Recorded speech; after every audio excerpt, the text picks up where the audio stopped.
मंगलम शाहो मंगलम केवली परिणतो धम्मो मंगलम चत्तारि लोकोत्तमा अरिहंता लोकोत्तमा सिद्धा लोकोत्तमा शाहू लोकोत्तमा केवली परिणतो धम्मो लोकोत्तमा चत्तारि शरणं पब्बजामि अर्हन्ते शरणं पब्बजामि सिद्धे शरणं पब्बजामि साहो शरणं पब्बजामि केवली परिणतं धम्मं शरणं पब्बजामि। हवले त्रिकालवर्ती नौ देवताओं की मुल्लायक श्री चिंतामणि पारसनाथ आचार्य भगवंत गुरुवर श्री विद्यासागर जी महाराज की परम पूज्य आचार्य भगवंत श्री समय सागर जी परम पूज्य मुनिवर श्री निर्दोष सागर जी महाराज की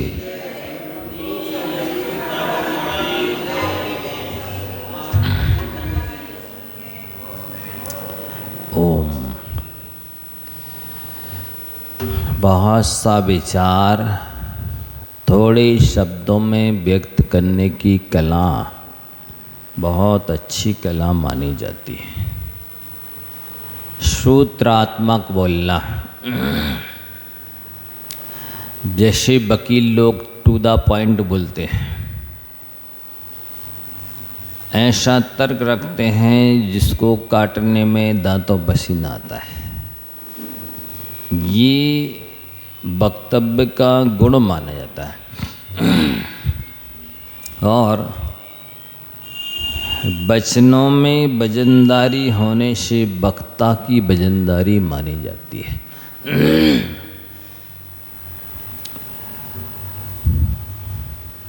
यदि आपको ज़्यादा नहीं बोलना पड़ता है, इसका मतलब आप बहुत समझदार हैं, और ज़्यादा बोलने पर भी काम नहीं होता है, इसका मतलब आप समझदार भी कम है और पुण्यात्मा भी कम है। क्या? समझदार भी कम है और पुण्यात्मा भी कम है। अगर आपके ऊपर कोई झूठा भी आरोप लगाता है तब भी आपको उद्वेलित नहीं होना चाहिए। झूठे आरोपों का उत्तर क्या है मालूम? झूठे आरोपों का उत्तर मौन है।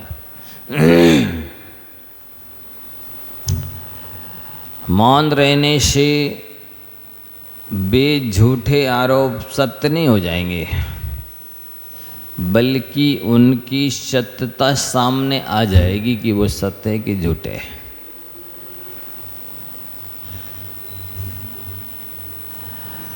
और आप महान पुरुष हैं या साधारण पुरुष हैं,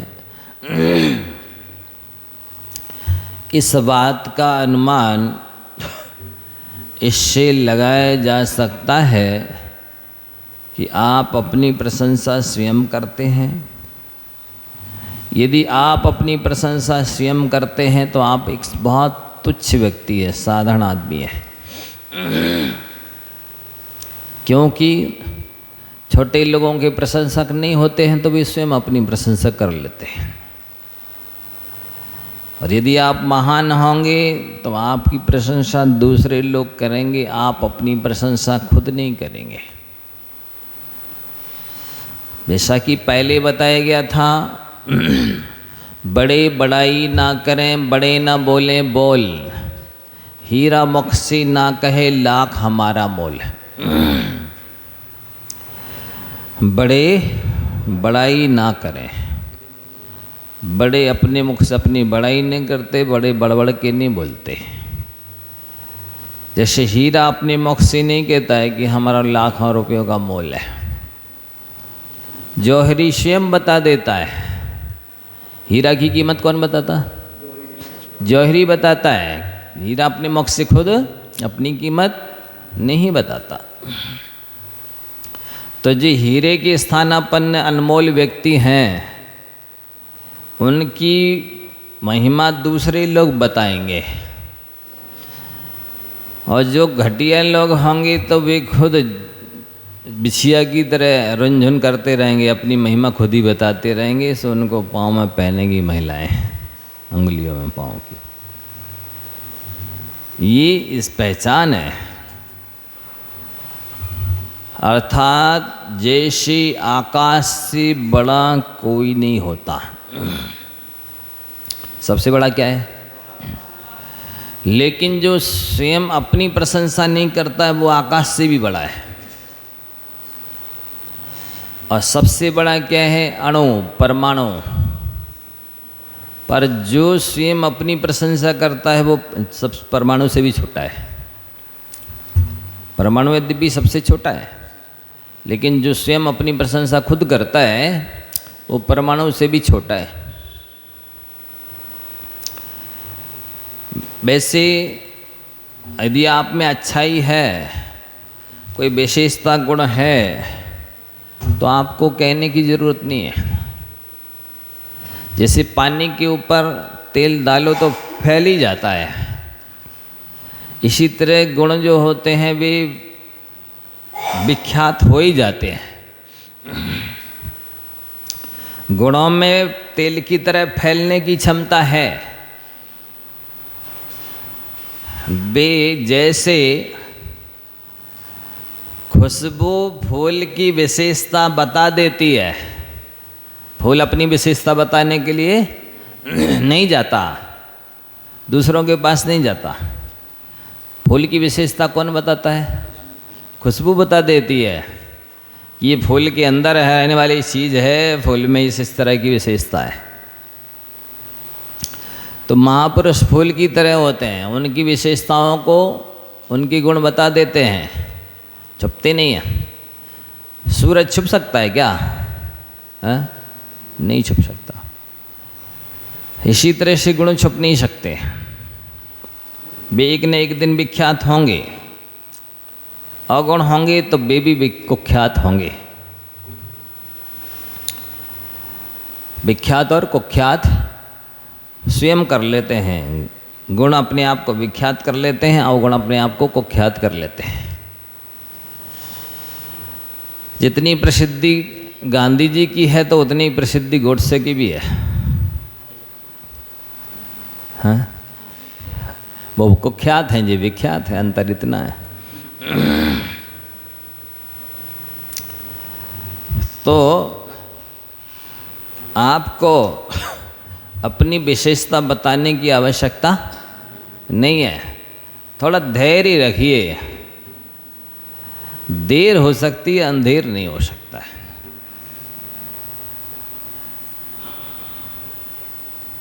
भी प्रसिद्ध होके रहेंगे।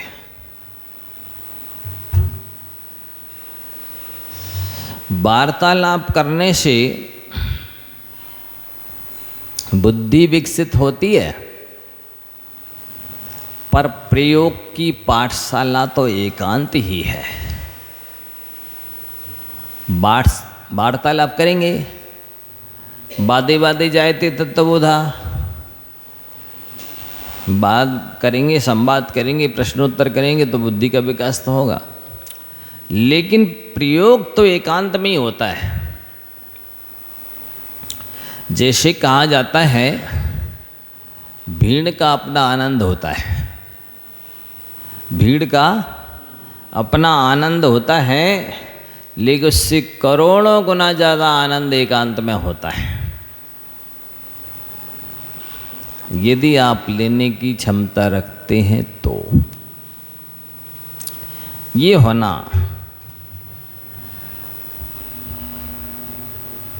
जो ज़्यादा बोलता है ना, वो कदाचित ही अपने कहे हुए वचनों का पालन कर पाता है। सदैव अपने वचनों का पालन नहीं कर सकता ज़्यादा बोलने वाला। ना अपने वचनों का पालन कर सकता है, ना सत्य की रक्षा कर सकता है। आखिर इतना ज़्यादा बोलोगे तो उसका पालन करने के लिए समय भी तो चाहिए। आपने इतना ज़्यादा बोल दिया है, वचन दे दिए हैं, तो अब उनको पालोगे कब? ज़्यादा बोलने वाला अपने वचनों को नहीं पाल सकता है, और ज़्यादा बोलने वाला सत्य की रक्षा भी नहीं कर सकता है। कम बोलोगे तो अपने वचनों का पालन भी कर सकते हो और उसकी सत्य की रक्षा भी कर सकते हो।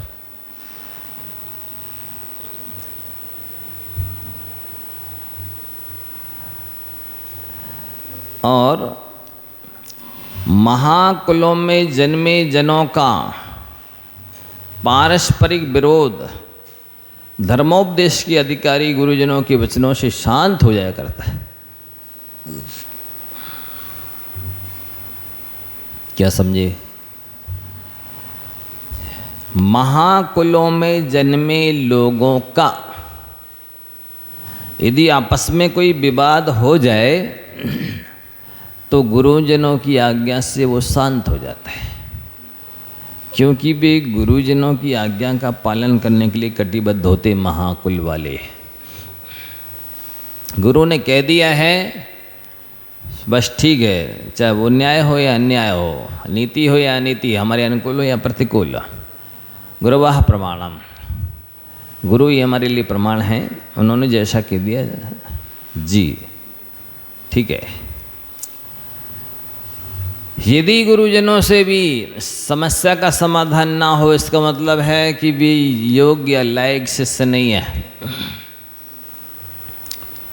जो शिष्य हैं, जो भक्त हैं, जो विद्यार्थी हैं, जो श्रोता हैं, वे योग्य या लायक नहीं है। अन्यथा गुरुजनों के शब्दों से उनकी समस्याओं का समाधान ना हो, ऐसा हो नहीं सकता। वे जिद्दी होंगे, वे हठाग्रही होंगे, वो मानी होंगे, इसलिए तो वो अपनी बात पर अड़े हैं। अन्यथा तो जो गुरु की आज्ञा है सो श्रोता रहे।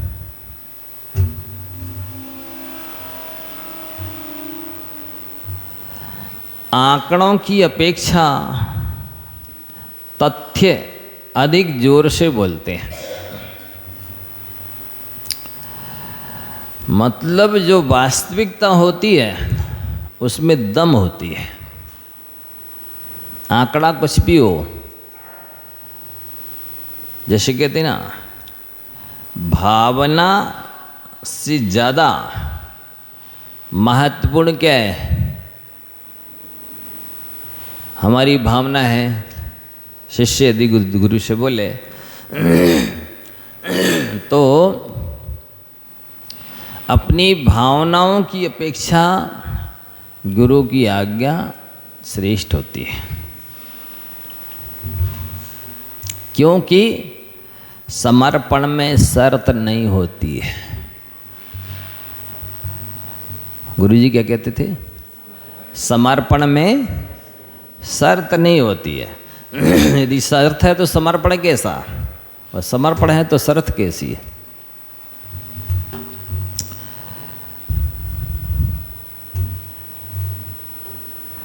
कड़ी और कड़वी बात भी यदि हंसकर कही जाए तो मीठी लगती है।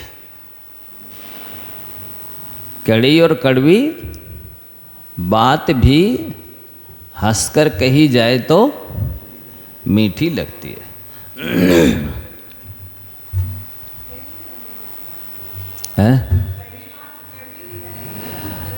नहीं, तुम्हारी शान घट जाती कि रुतबा घट गया होता, जो गुस्से में कहा तुमने वो हंस करके कहा होता।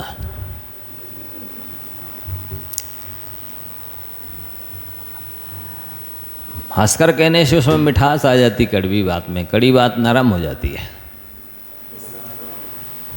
हाँ, समझ रहे हैं? हंसकर कहने से कड़वी बात मीठी हो जाती है और कड़ी नरम हो जाती है। ऐसा है, जैसे मौन दे देते ना तो उसमें मिठास आ जाती है। आटे में मौन देने से आटे में मिठास आ जाती है, जीवन में मौन रखने से साधना में मिठास आ जाती है।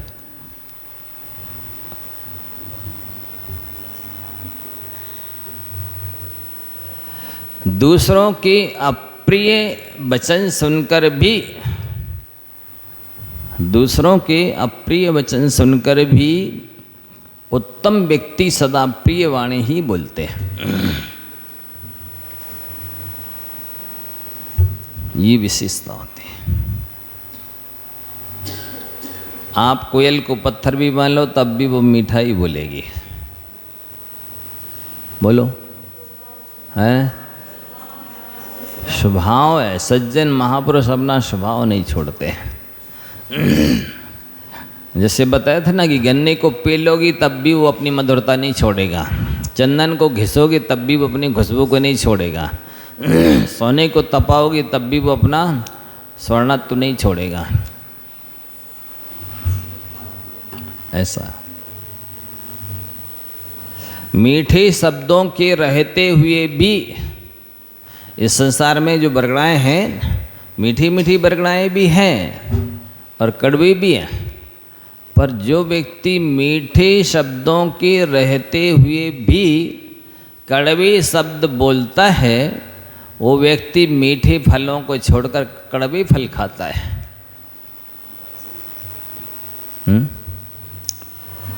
मीठे मीठे फल थे, इसके बाद भी उसने कड़वे फल खाए। पके फलों के रहते हुए भी कच्चे फल खाए। ये समझदारी है। बोलो, जैसे एक नहीं, सुनो, बे ज़्यादा देर अच्छे नहीं लगते। एक आम के वृक्ष तले दो व्यक्ति कहीं से आए थे, एक लगा पत्तों को गिनने, दूजे ने फल खाए थे। खाने वाला चतुर मात्र, गिनने वाला मूर्ख जानो, इसी तरह से ज्ञानी और अनुभवी भी पहचानो। एक आम के वृक्ष के नीचे दो लोग आए, तो एक तो पत्ते गिनने लगा कितने पत्ते हैं, और दूसरा चुपचाप जाके वहाँ के मीठी मीठी फल खाने लगा। बताओ इन दोनों में समझदार कौन है? मीठे मीठे खाने वाला है ना, कि कड़वे गदरे कच्चे?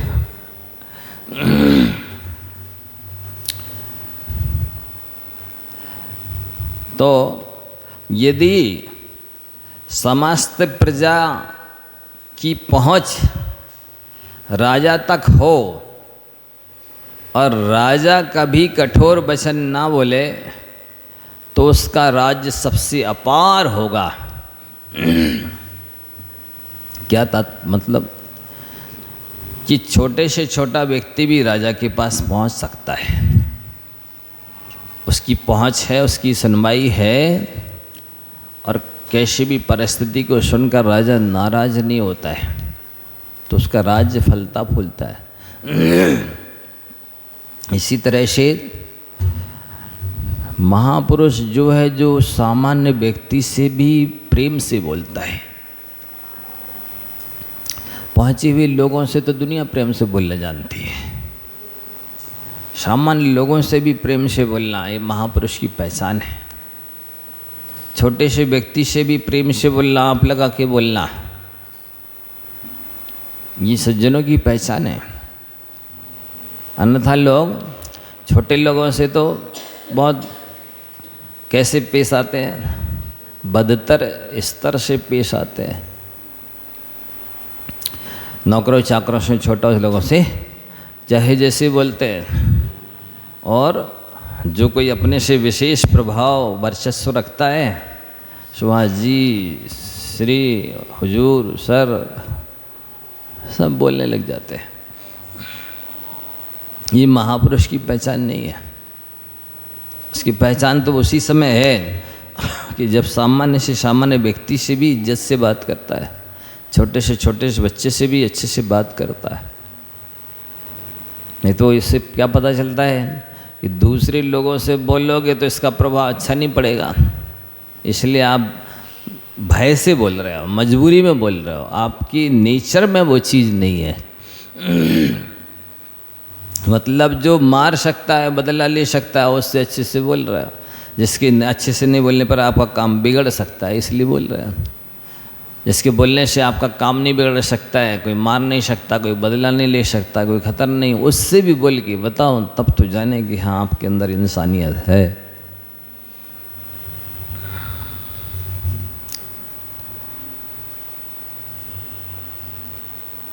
जो वाक्कला मित्रों को और भी अधिक घनिष्ठता की सूत्र में आबद्ध करती है, बांधती है, तथा विरोधियों को भी अपनी ओर आकर्षित करती है, बस यही यथार्थ वक्तृता है, वक्तव्य है, वाक्कला है।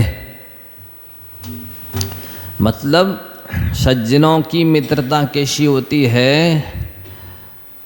शाम की छाया की तरह, वो धीरे धीरे धीरे धीरे बढ़ती जाती शाम की छाया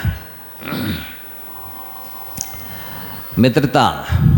और दुर्जनों की मित्रता कैसी होती? सवेरे की छाया की तरह, पहले बड़ी होती है, फिर धीरे धीरे धीरे धीरे घटती और ख़त्म हो जाती है। ये है अंतर। बढ़ती जाए तो सज्जनता है, घटती जाए तो दुर्जनता है। जो आदमी शुभ वक्ता है और गड़बड़ाना या डरना नहीं जानता है, विवाद में उसको हरा देना किसी के लिए संभव नहीं है। मतलब ये है कि हड़बड़ाने से, घबराने से, भयभीत होने से तो और काम बनता हुआ बिगड़ जाता है। और यदि व्यक्ति देखो, भयभीत होने से विपत्ति दूनी हो जाती है, और धैर्य रखने से विपत्ति जितनी थी उससे वही आधी हो जाती है। इसलिए जो गड़बड़ाता नहीं है, हड़बड़ाता नहीं है, घबराता नहीं है, तो उसको समस्या का समाधान मिल जाता है। क्योंकि हड़बड़ाने से, डरने से, भयभीत होने से बुद्धि और कुंठित हो जाती है, काम करना बंद कर देती है। और धैर्य रखने से बुद्धि शार्प होती है, तेज हो जाती है, चिंतन शैली बढ़ जाती है। इसलिए घबराना नहीं, भयभीत नहीं होना।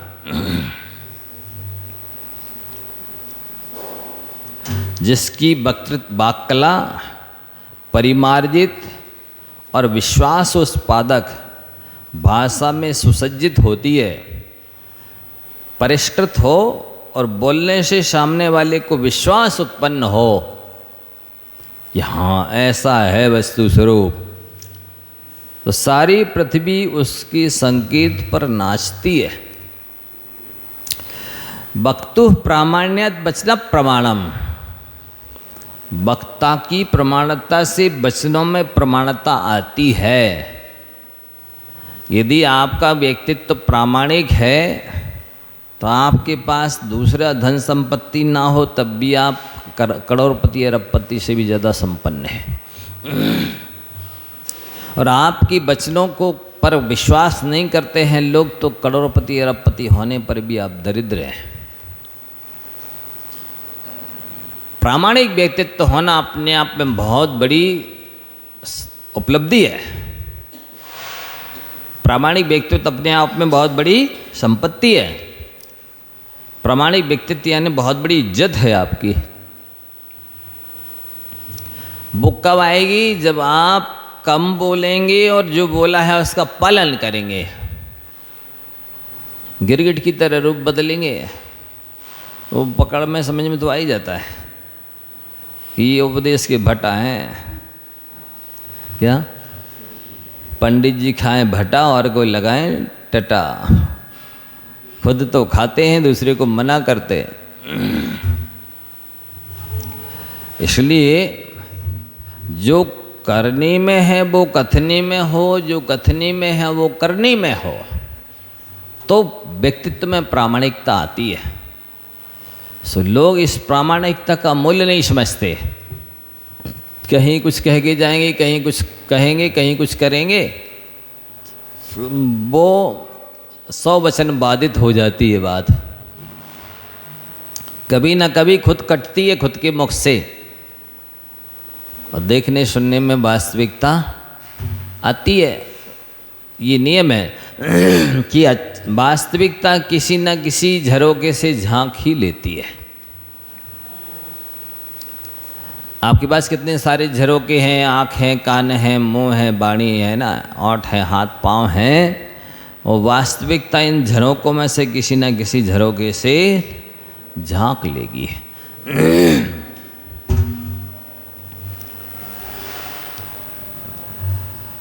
इसलिए कुछ कमाओ या ना कमाओ, प्रामाणिकता अवश्य कमाओ, विश्वसनीयता अर्जित करो, श्रद्धेय बनो।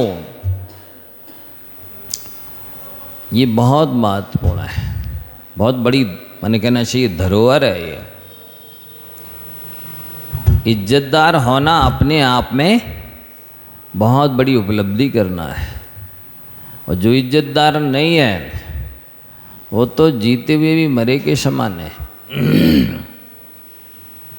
उसके पास सब कुछ होते हुए भी कुछ नहीं है। विश्वसनीयता अर्जित करो, श्रद्धेय बनो, प्रामाणिक बनो। ये बहुत महत्वपूर्ण है। लोग अपने मन की बात थोड़े से चुने हुए शब्दों में कहना जानते हैं, वे वास्तव में उनको अधिक बोलने की आदत ही नहीं होती है। जो लोग थोड़े ही शब्दों में अपनी बात को कह देते हैं, उनको ज़्यादा बोलने की आदत नहीं होती है। ज़्यादा तो वो लोग बोलते हैं जो संक्षिप्त नहीं बोल पाते हैं, संक्षेप में अपनी बात को नहीं रख पाते। क्या कहना चाहते हैं यदि संक्षेप में कह सकते तो काहे को विस्तार से बोलते, टू द पॉइंट बोल देते। वक्ता बुद्धिमान श्रोताओं के समक्ष भाषण देने में किसी प्रकार की चूक नहीं करते, वे सुवक्ता माने जाते हैं, अच्छे वक्ता माने जाते हैं, लेक्चरार माने जाते हैं, अधिवक्ता माने जाते हैं। स्पष्ट बोलने वाले हों और चूके नहीं, किसी भी विषय को क्लियर करने से चूके नहीं, विषय का स्पष्टीकरण करते हुए चले, वे अच्छे वक्ता माने जाते हैं।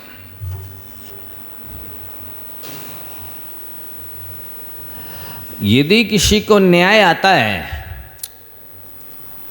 तर्कशास्त्र, तो वो व्यक्ति कितने भी कैसा समुदाय हो उसके सामने कभी भी भयातुर नहीं होगा, भयभीत नहीं होगा, डरेगा नहीं।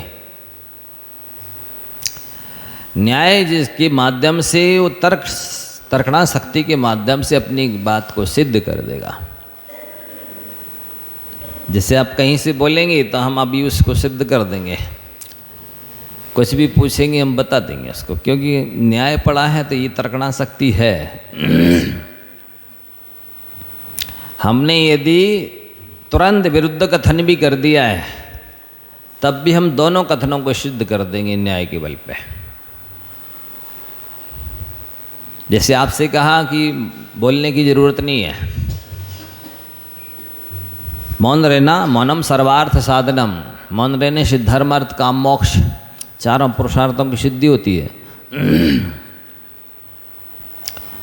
पर बाद में कह दिया यदि आपको समय पर नहीं बोलना और असमय पर बोल जाना दोनों ही खतरे से खाली नहीं है। तो ये विरुद्ध कथन है, लेकिन फिर भी प्रसंग के अनुसार दोनों सही है। जहाँ बोलने की आवश्यकता है वहाँ बोलिए, जहाँ पर बोलने से खतरा खड़ा हो जाए, समस्या खड़ी हो जाए या बोलना आवश्यक ना हो, वहाँ मौन रहना चाहिए। दरदरा यत्र वक्तारा तत्र मौनम ईशोवनम, जहाँ मेंढकों की तरह टर टर करने वाले लोग हैं ना, वहाँ मौन रहना चाहिए। अब अपन और भी आगे दूसरा विषय देखते हैं। याचना नहीं अर्चना करो, याचना नहीं अर्चना करो। याचना से क्या होता है? एक जगह बहुत अच्छा श्लोक पढ़ा था, देहीति वचनम श्रुत्वा देहस्था पंच देवता मुखात निर्गत्य गच्छन्ति श्रीहरि धृति कीर्तियस्तथा। जैसे ही याचक किसी से कहता है ये दे दो हमें, तो दे दो ये दो जो शब्द मुख से निकले और इन अपने स्वयं के बोलने वाले ने अपने कानों से सुना, तो क्या होता है? इसके सुनते ही साथ मुखात निर्गत्य गच्छन्ति, उस मांगने वाले के मुख से निकल करके इस शरीर में रहने वाले 5 देवता चले जाते हैं। कौन से 5 देवता चले जाते हैं? याचना के शब्दों को सुनकर श्री माने चेहरे की शोभा चली जाती है। श्री हरि यानी लज्जा, लज्जा एक देवता है। लज्जा गलत काम करने से बचाती है। पद के, लोक के, अपनी कुल के अनुरूप का विरुद्ध कार्य करने से लज्जा ही बचाती है। जब तक लज्जा रहेगी तब तक व्यक्ति गलत नहीं कर सकता। जैसे निर्लज्ज होगा वो कुछ भी कह सकता है, कुछ भी कर सकता है। इसलिए लज्जा को गुण माना गया, देवता माना गया। श्री हरि और धृति, जब तक धैर्य रहेगा व्यक्ति याचना नहीं करेगा। जैसी धैर्य समाप्त हुआ कि याचना कर लेगा। धैर्य भी एक देवता है। और याचना करते ही साथ कीर्ति, कीर्ति भी खत्म होती है।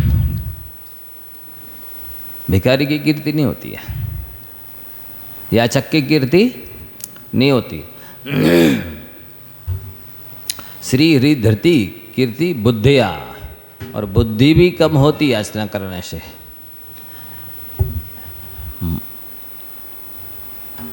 एक और श्लोक पढ़ा था,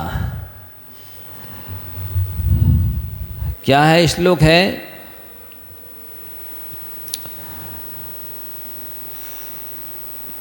मांगन गए सो मर गए, मरे सो मांगन जाए। मांगन गए सो मर गए, मरे सो मांगन जाए। और उनसे उससे पहले वो मरे जो होत चीज नट जाए। मांगन गए सो मर गए मतलब याचना गई, इसका मतलब है मर गए आप।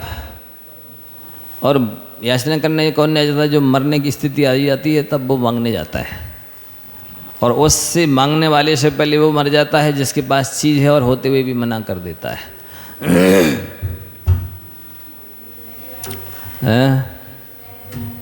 हाँ, बहुत सारी चीज़ें सुनोगी आप पहली बार।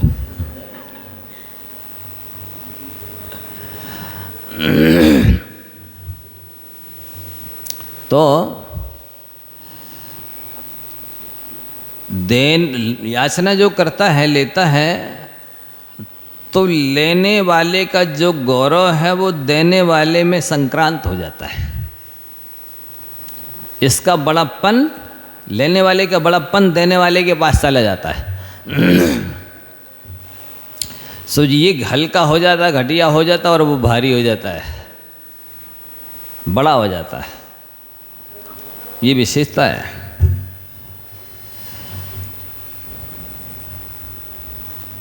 जो नहीं मांगता है वो आकाश से भी बड़ा होता है, और जो याचना करता है वो परमाणु से भी छोटा होता है।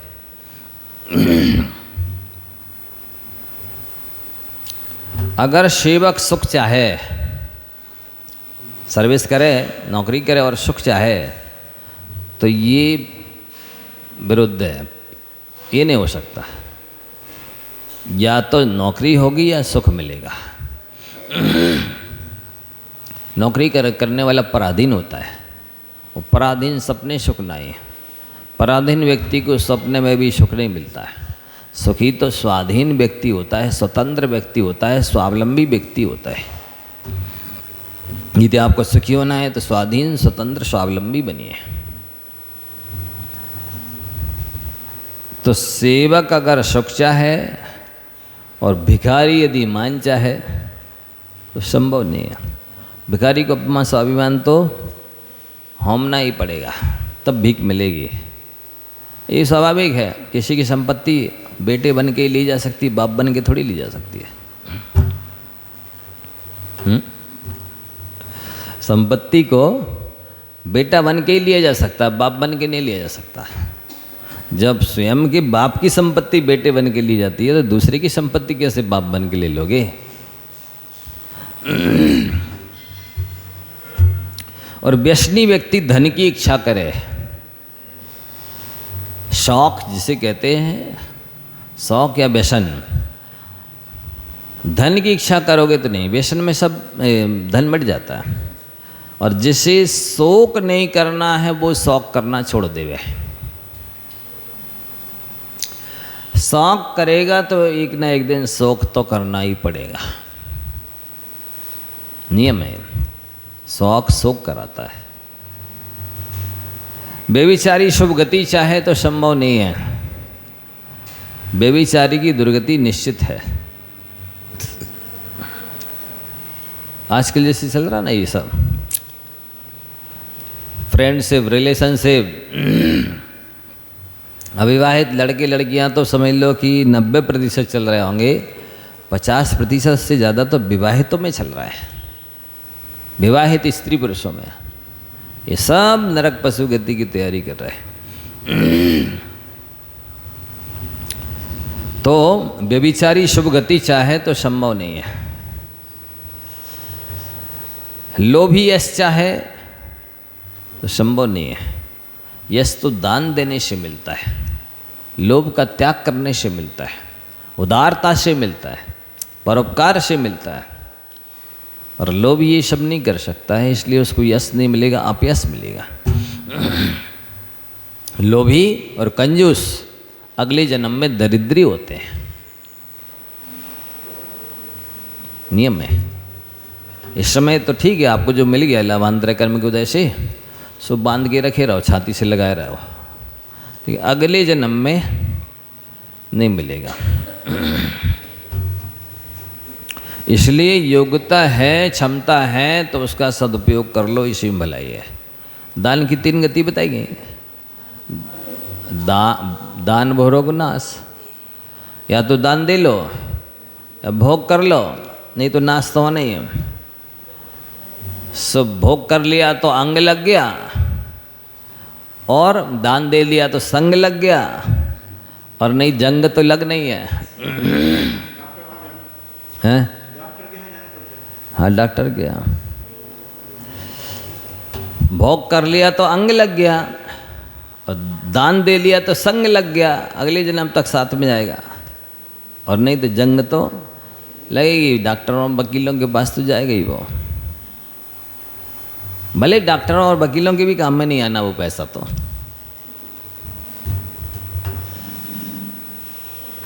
तो लोभी यश चाहे तो समझो कि ये लोग आकाश में से दूध दोहना चाह रहे हैं। कौन लोग?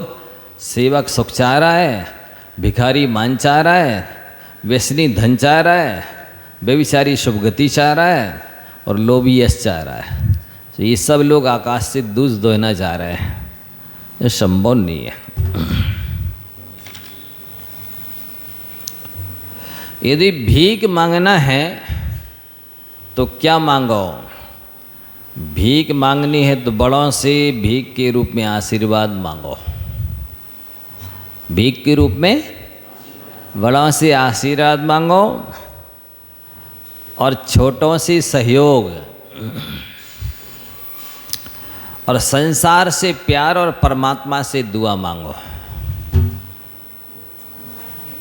प्यार चाहो मांगो और परमात्मा से दुआ मांगो। और आपको देना है अपने हृदय की गागर से इस प्यासे जगत को प्रेम का जल पिला दो, तुम सागर बन जाओगे। क्या बोला? अपने हृदय की गागर से इस प्यासे जगत को प्रेम का जल पिला दो, तुम सागर बन जाओगे। ऐसा कहा गया है। लेकिन लोग इतने दरिद्री हो गए हैं आजकल के ज़माने में कि उनके पास प्यार भी नहीं बचा।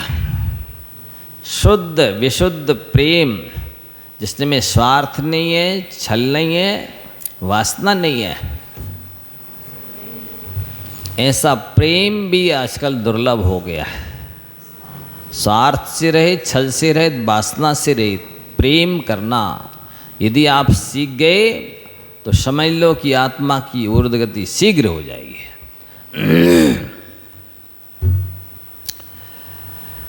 श्रावक से मांगने वाला ही भिखारी नहीं, परमात्मा के चरणों में प्रार्थना कर याचना करने वाला भी सर्वोच्च भिखारी माना जाता है।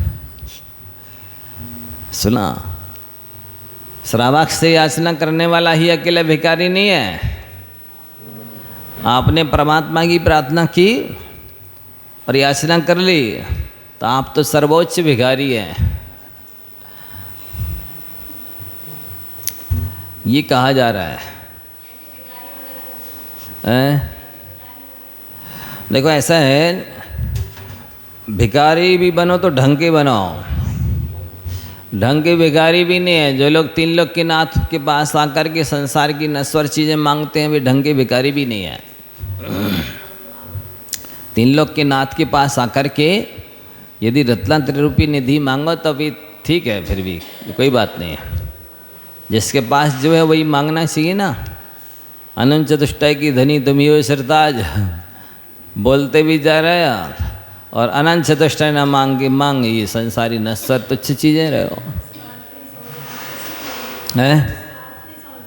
अर्थ ही नहीं समझ रहे, पढ़ बस रहे रट्टू तोता की तरह। रट्टू तोते रटते रहते राम राम। इस साक्षात राम भी आके पिंजरे में उंगली डालें तो राम को ही काट देवे, क्योंकि वो पहचानते नहीं ना। अपने आप मिलते हैं। वो भी रट्टू तोते की तरह रटता है, कहता है चक्रवर्ती पद, विद्याधर पद, इंद्र पद सब मिलते हैं, अपने आप मिलते हैं, लेकिन फिर भी मांग लेता है। क्या है असल में, हम लोग पुराने बहुत हैबिचुअल भिखारी हैं।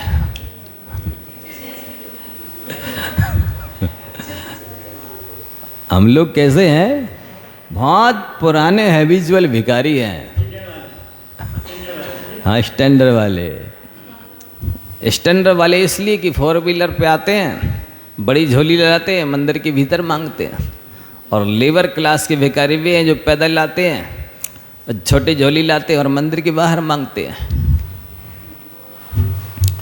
स्टैंडर्ड के भिखारी तो हो गए, लेकिन भिखारी पना गया नहीं। ऐसा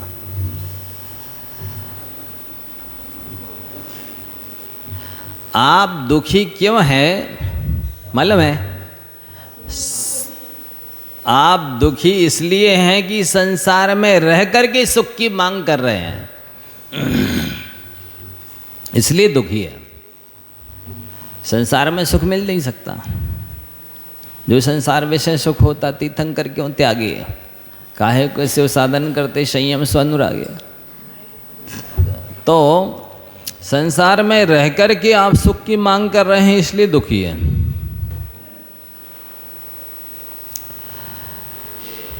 यदि मोक्ष सुख मांगते ना, मोक्ष सुख के लिए पुरुषार्थ करते तो सुखी यही हो जाते। यहाँ भी सुख है, लेकिन मोक्ष मार्गियों के लिए है, संसारियों के लिए सुख नहीं है। उनके पास सुखाभास है, क्षणिक सुख है, इंद्रियजन्य सुख है, नश्वर सुख है। दुनिया का सबसे बढ़िया जेवर क्या है? आपकी अपनी मेहनत। दुनिया का सबसे बढ़िया जेवर आपकी अपनी मेहनत है। सो आप कमाई खाओ, बाप कमाई न खाओ। जावाणी के ज्ञान तें सूझे लोका लोग।